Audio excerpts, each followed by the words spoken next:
Okay, hello and welcome to video 3. This is the third video in Unit 6. Unit 6 is radical functions, and today we're focusing on operations on radicals. So what that means is we're adding, subtracting, multiplying, and dividing radicals. So before we really get into it, we're going to take a moment and define some things. Make sure we're all on the same page in terms of terms that we might be talking about. So this little guy out here, this little guy out here that's in that little nook of the radical symbol, this is called the index. You might remember back in video number 2, the index tells us how many we have to have in each group of the same term in order to pull it outside the radical. So in this case, for this square root of the fifth root of 3x, we would need things in groups of 5. Now this 3x, everything that's underneath the radical, this is referred to as the radicand. So that just is the stuff under the radical. So in this case, it's 3x. So just like in Algebra 1, when you talk about like terms are the things that you can combine, like add or subtract. In radicals, we also have like terms. What's considered like terms for radicals is that they have the same index and they have the same radicand. If both things are there, if they have the same index and the same radicand, then you can combine them. If both of them are not the same, then you cannot combine them. Both of them have to be there in order to combine them. So let's get into adding and subtracting then. So there are two major steps in adding and subtracting radicals. The first one is to simplify all radical expressions. So simplify, that was what you learned how to do in video number 2. Where you pulled things out of the radical, left some things in the inside, grouped things together, that sort of stuff. If you're not completely sure about that yet, you should go back to video number 2 and practice it some more. Make sure you learn it well, or ask your teacher some questions, go in for extra help. Now, that's the first step, simplify. So we'll be doing a little bit, but other than that, I'm going to assume that you know how to simplify, and then we'll go from there. The second step, after you simplify radical expressions, then you just add or subtract like expressions. Remember, like expressions, in terms, if you're talking about radicals and you're talking about like expressions, we need the same index and we need the same radicand. And then other things like numbers, if they're just numbers, there are no radicals attached, you can combine them. Same rules apply. Now let's look at example 1. So take a moment, scan it, and see how many like terms there are. Okay, how many like terms are there? Well, there are 2.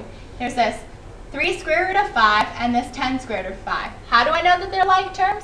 Well, there's a square root of 5, there's a square root, so they're both square roots, and then under the square root, there's only a 5, so they're the same. The index and the radicand are the same, so we can combine them. So if I have 3 square roots of 5, so let's just say I have three square roots of 5 just hanging out, and then I have 10 more, then total, I have 13 square roots of 5. Okay, so those two combine to get 13. The 3 plus the 10 gives me 13. And then take another look and see whether there are any other like terms. There's a negative 5 square root of 2, and there's a 4. Are they like terms? No. So what we're going to do is we're just going to bring them down, bring them along for the ride. So we have a negative 5 square root of 2, and then we have this plus 4. And then that's it. So that one was just to kind of dip our toes in. Now we're going to have to do some simplifying. So I'm going to do 1 for simplifying, and then I'm going to assume, I'll show you all the steps for simplifying one of them, and then from there I'm going to assume that you know how to simplify radicals because you should have learned it in video 2. Now, this 7, we don't need to simplify, so we'll just bring it down. Now let's take a look at this negative square root of 72. So we have a square root of 72. And we need to break it down. So it breaks down into 9 and 8, for example. There are other options, but I'm just going to break it down to 9 and 8. Now 9 can still be broken down more, and we can break it down into 3 and 3. Now 8 can be broken down more, so we can break it down into 4 and 2. For example, there are other options, but I'm going to break it down to 4 and 2. Now 4 breaks down into 2 and 2. And can these 3's and 2's be broken down anymore? No, so we're just going to leave them. So they're the ends of the branches that we're going to look at. Now, for this square root of 72, what is really the index? You can't see it, but what is it really? Well, it's a 2. So what that means is we need to group things in groups of 2 before we can pull them out. So I can group these 2 together. Remember, you can only group things that are the same. These 2's are the same, so we can group them. These 3's are the same, so we can group them as well. Remember what Miss Mills said in video 2? They're trying to escape out of jail, but everybody but 1 gets shot. So we have a 3, that moves on the outside, he makes it outside. This 2 makes it on the outside, and we're going to multiply these. And then there's this lone 2 that's hanging out by itself. Since it wasn't in a group, it has to stay in jail. So then square root of 72 simplifies to 6 square root of 2. So we're going to bring that back up here. So we have a minus, so we'll bring that minus down. And then we have the 6 square root of 2. And the second one, when you simplify square root of 98, you could pause this video, take a moment, or you should pause this video, take a moment to simplify square root of 98, and then restart the video. Or don't restart it, just continue the video. So square root of 98 turns into, once you've simplified it, is 7 square root of 2. And then negative 4 square root of 2, that next term, well this one, the 2, nothing will be pulled out under the radical, so that's already simplified, so we'll just bring it down. So we have a minus 4 square root of 2, and then we also have this plus 4 at the end. Okay, so take a moment, scan it, see how many like terms you have, okay? So, how many did you count? Well, I counted 3. So there's this negative square root of 6 square root of 2, this positive 6 square root of 2, and this negative 4 square root of 2. These are like terms, so remember they're all square roots, so they have the same index, and then underneath the radical, it's all 2. So they are like terms, so we can combine them. So all we do is we add or subtract the numbers on the outside and bring the square root of 2 along for the ride. So negative 6 plus the 7 gives us 1. Negative 6 plus the 7 gives us 1. Then we subtract 4, and we get negative 3 square root of 2.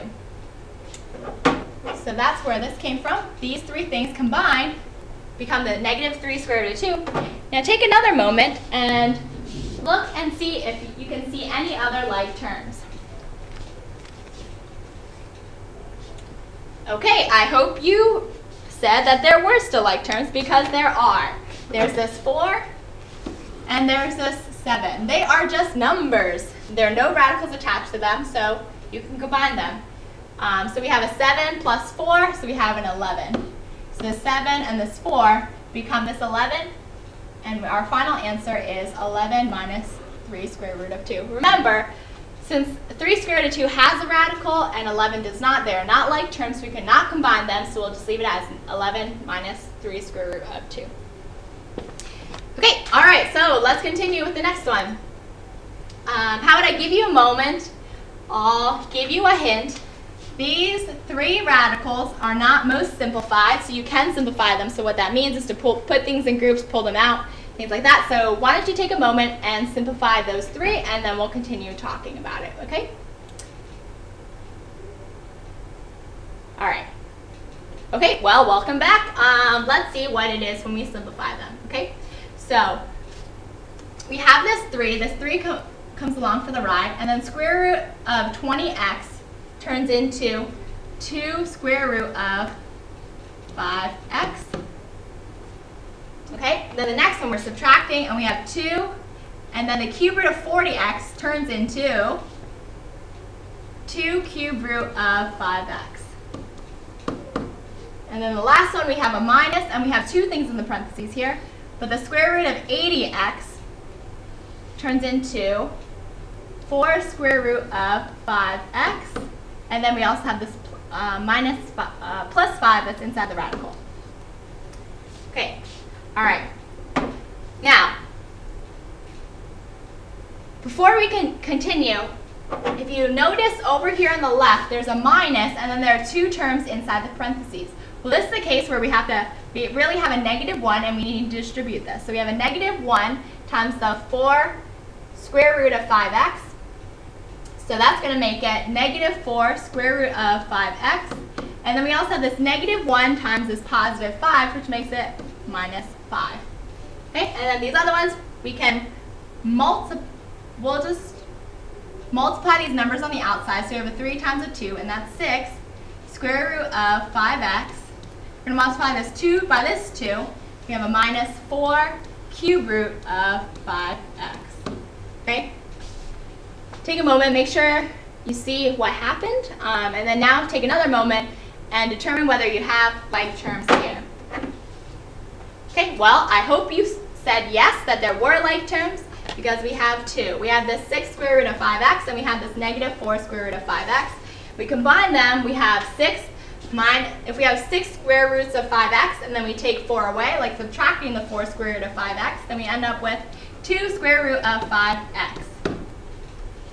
Now the other two that we have left, we have this negative 4 cubed root of 5x, and we have this negative 5. These are not like terms. Remember, one has a radical, one does not. They don't have the same index, they don't have the same radicand, so we can't combine them, so we'll just bring them along for the ride. So we have a negative 4 cubed root of 5x, and we have this minus 5, and that is our final answer. All right, so that is adding and subtracting radicals. You'll get lots of practice with this next day in class, so prepare yourself for fun times. All right, now second one, multiplying and dividing radicals. That's the second half of this lesson. All right, so the only time we can multiply and divide radicals is when the index is the same. So if you think back to the adding and subtracting that we just did, the only time we could add and subtract radicals were when the index and the radicand was the same. However, with multiplying and dividing radicals, it's a little bit different, and you can only multiply and divide when the index is the same. Now, the steps that you follow for this is, well, you first simplify all radical expressions. So do that first, and then you're just going to multiply. So what happens when you multiply, you have to multiply and divide in a very particular way. So the numbers that are outside of the radical, you're just going to multiply or divide those, and then they're going to continue to stay outside. They were outside before, and they will still stay outside. And then you'll still have the terms that are inside, the numbers and the terms that are inside. You'll multiply and divide those terms, and those inside ones, and they're going to stay inside. All right, so let's try some examples then, shall we? All right, so this first one. Well, actually, let's start with this guy down here. We'll start with number 6. All right, so number 6. All right, so again, this is a multiplication problem, so we're going to talk about the steps. We multiply the numbers that are on the outside, and they're going to stay outside. Then we're going to multiply the terms that are inside of the radical, and they're going to stay inside the radical. And then we're going to simplify. All right, so let's multiply. So we have this 5 that's outside. We have this negative 3 that's outside. We'll multiply those two, and we're going to get a negative 15. Okay. Now, we're going to multiply the terms inside the radical, and they're going to stay inside the radical. So we have a 3. We'll multiply with the other number here. That's also a 3. So 3 times 3 is 9. So we get 9. Then we have an x, and there's no x there, so we'll just write the x down here. We have a y times a y cubed. Remember, when you're multiplying variables that are the same, you add the exponents. So this is y to the first, so we have 1 plus 3, so we have y to the fourth. And then lastly, we have z times z, which gives us z squared. And then we will simplify the radicals. So we have a negative 15 that just continues on for the ride. It's on the outside. This 9 simplifies to 3 and 3. And they both make it outside. We're going to multiply it with that 15. This x is not big enough to go in a group, so it stays inside. This y, we're going to have 4 y's. And we have to group them in groups of 2. So we end up with 2 groups of 2. So that'll be on the outside. Remember, everybody but 1 gets shot, so we have y squared. We have a y from here and a y from here. Together, they're y squared. And then we also have the z squared. We can group them in a group of 2, and then there's a z on the outside. And then we simplify, multiply the numbers you can. So whatever's left on the outside, you're going to multiply them, and then whatever's left on the inside, you're still going to multiply them. So negative 15 times 3 is negative 45. Then we have a y squared, and we have a z. And then inside the radical, we have an x. And then that's our final answer. Negative 45 y squared z times the square root of x. All right, so now that we have that one under our belt, let's try number 4. So we're doing things a little out of order, but I think you'll be okay. So this you have two terms in the first set of parentheses, two terms in the second set of parentheses. So what do? I'm looking for a four-letter word here. It is called FOIL. So we're going to do first, so we're going to do this 3. Oh, hold on 1 second. Let me move it down a little bit. So we multiply the 3 times the negative 4. So that's our first. First, 3 times negative 4. Maybe I'll write out all the steps. So we do a 3 times the negative 4. That's our first one. Second is O, so it's outer. 3 times the 6 square root of 5. So we have, remember it's a positive times a positive, so we plus here. And we have a 3 times 6 square root of 5. Then we have an inner, the two inner ones. So we have a negative 4 times a negative 5 square root of 5. We have a negative times a negative, so that makes it a plus. And then we're going to do 5 square root of 5 times 4. And then we have last, which is this negative square root of 5 times 6 square root of 5. We have a negative times a positive, so that's a minus. And we have 5 square root of 5 times 6 square root of 5. All right, so let's put our multiplying into use. So we have 3 times negative 4. That will give us a negative 12. Then we have this guy here. We have two numbers that are on the outside. This 3 is number on the outside, and that'll multiply with this other number on the outside, the 6, and we will get 18. And then we have the square root of 5 that comes along for the ride. The second one, similar things happen. We have a 5 that's on the outside, and we have a 4 that's outside. And remember, outside, I'm meaning outside the radical, so we're going to multiply those two and have 20, and then we bring the square root of 5 down for the ride. And then, the last part is a little more complicated, but it's okay. So we have a 5 and a 6 that are outside, and there's a minus. So we're going to multiply those. So 5 times 6 gives us 30. And then we have two things that are inside. We have this square root of 5. We have a 5 under the radical. We have another 5 under the radical. So we have to multiply those two, and they're going to stay inside. So that'll be a 25. All right, so let's simplify this. I think square root of 25 is I think 25 is a perfect square. I think I know that that's an exact number. So you should know that it is 5. So we're going to multiply that by the negative 30 that we have over here. Okay, so then if we multiply that now, we'd get a negative 150. Okay, now let's continue. We have this. Let's look at our other terms. Do you see any other like terms? Your answer should be yes. So we have this 18 square root of 5 and this 20 square root of 5. If you notice, they're both square roots. There's a square root and a square root.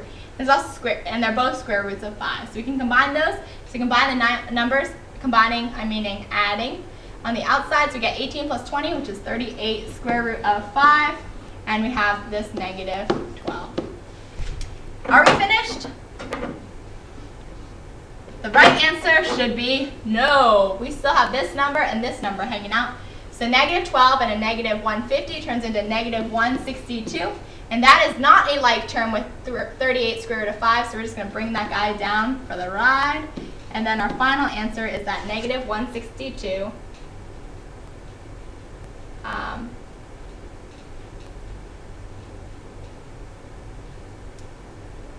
Negative 162 plus 38 square root of 5.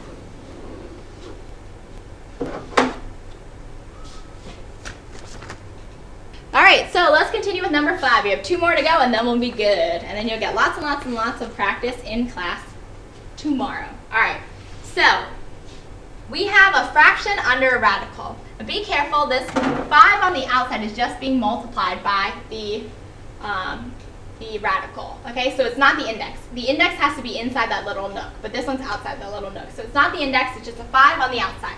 So if you look on the inside, this part is just a fraction. So you can treat it just like any other fraction. So with fractions, you can simplify it first. So let's do that. So we have 5, and then we have the square root of 144x over 9. Well, 144 and 9 have something in common. You can take out a 9. So if we take out a 9 out of 144, so like we divide out a 9, we should get a 16. And then you take out a 9 out of 9, like a 9 divided by 9, and you get 1. So if we rewrite that again, we have 5 square root of 16x over 1, which we can rewrite as 5 times the square root of 16x. Remember, 16x divided by 1, anything divided by 1 is just itself. Now, we can also break this up into 5 square root of 16 times the square root of x. Since 16 and x are being multiplied, if you're multiplying or dividing, you can split those up. So you can split up the radical between those two things that are being multiplied or divided. And we have 5, and then square root of 16 is just 4. And then square root of x, there aren't enough x's to pull out, so we'll just bring it along. And then our final answer is 20, which is the 5 times the 4 square root of x. All right, so one more to go. How are you feeling? I hope you're feeling okay. We just have one more, and then we'll be grand. So, all right, just like if you remember back in video 2, if we had something like square root of 4 over 3, we could split up the radical because 4 and 3 are being divided. And this can only happen if we're dividing or multiplying. Then you can split up the radical as a square root of 4 over square root of 3. Now similarly, you can go backwards. So in this one, we have two separate cube roots, but we can mush them together, and we can put everything that's under them under the same radical. So we have this 4 and this 2, and then we can make one big cube root, and we have inside we can do 27x squared over 9x. Remember, we can only do this because they're both cube roots. If the index is not the same, we could not do this. So then remember, the inside is a fraction, so we can simplify that just like anything else. So let's simplify this guy. All right, 27 and 9, what do they have in common? Well, they both have 9 in common. So if we take out a 9, we'll have 3. We take out a 9 down here, we'll have 1. Oh, hey, look, we have an x squared and an x. Remember, if you're dividing variables, the same variable, you subtract the exponents. We have a 1 down here. 2 minus 1. So we have a 3x in the numerator, and we have 1 in the denominator, and this is still a cube root. Now out here, 4 divided by 2. I think that can be simplified into 2. All right, and remember 3x divided by 1 is just 3x, so we end up with 2 cube root of 3x. Take a moment, think about it, decide whether that radical can be simplified anymore. Okay, well, the correct answer is no, because there's nothing else to pull out. That we can't group 3's into anything else, we can't group the x's into anything else, so they're just still in jail. So our final answer is 2 cube root of 3x. All right, well, that concludes video 2. Let's just conclude with the final summary, just to make sure we're all on the same page. So maybe just find some space on your page and then write this down. When you're adding and subtracting radicals, you can only add or subtract if what are the same? Only when the index and radicand are the same. Okay, so adding and subtracting, you can, adding and subtracting, you can only do that when the index and the radicand are the same. So remember, you simplify everything and then you add or subtract like terms. Like terms are only, radicals are considered like terms only if the index and the radicand are the same. And then you simplify, and then you're done. Now, multiplying and dividing,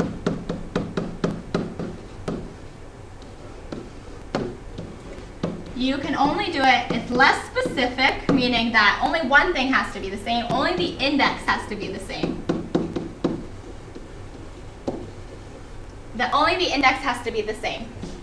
And then remember, if you scroll up or look up on your paper, it has the steps. You multiply the terms that are on the outside, they stay outside. You multiply the terms that are on the inside of the radical, and they stay inside, and then you simplify everything, and then you're done. Okay, so that concludes video 3. I hope you had fun times. You'll have even more fun times tomorrow as you practice and travel from state to state. All right, have a good day.